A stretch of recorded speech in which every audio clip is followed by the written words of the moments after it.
बिस्मिल्लाहिर्रहमानिर्रहीम। ये हम फूल तोड़ने के बाद ले आए हैं जो धोने के लिए।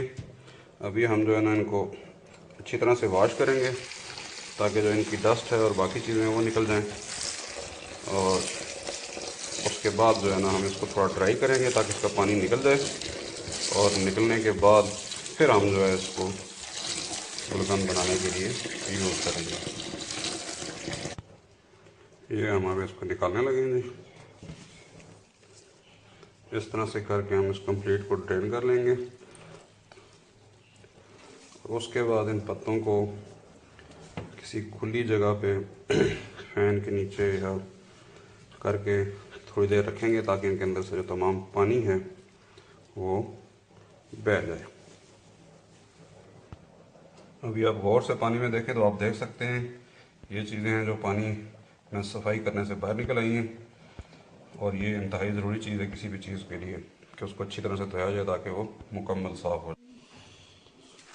ये जनाब अभी हम इसको हाथ से जो है ना वो कसूरा कर रहे हैं। यही इसका असल तरीका है। ये जितने आपने तरीके देखे हैं कि आग पे पका दो और वो कर दो, ये ऐसे असली गुलकंद नहीं बनती। वो बन तो जाती है लेकिन उसकी वो बात नहीं होती जो असली गुलकंद की बात होती है।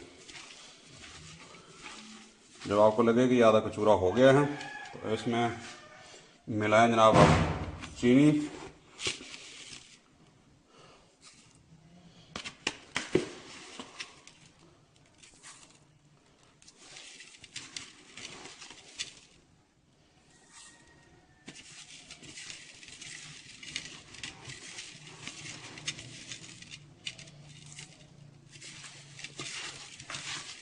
चीनी मिलाने के बाद आप इसको फिर इस तरह से रगड़ना शुरू कर दें।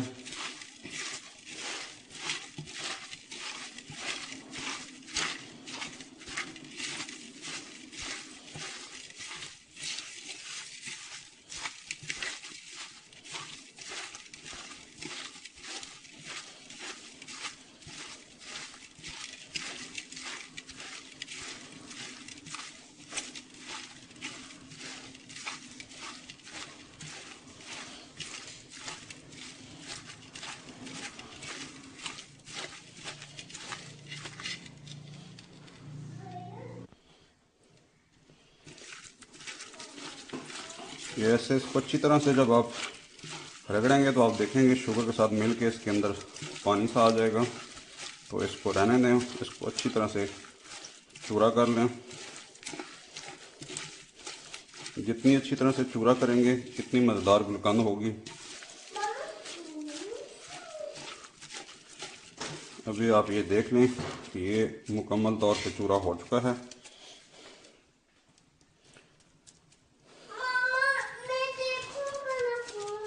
इस वक्त ये आपको ऐसे नज़र आएगा जैसे लोग आपको बना हुआ दिखाते हैं। तो ये सिर्फ हाथों से मलने से ही इस कंडीशन में आ गया। अभी इसके ऊपर हमने सिर्फ एक काम करना है, इसके ऊपर उसके बाद ये पड़ा रहे। ये तकरीबन 5 से 7 दिन में उठना शुरू हो जाएगा और नॉर्मली ये 7 दिन में उठ जाता है। अगर किसी जगह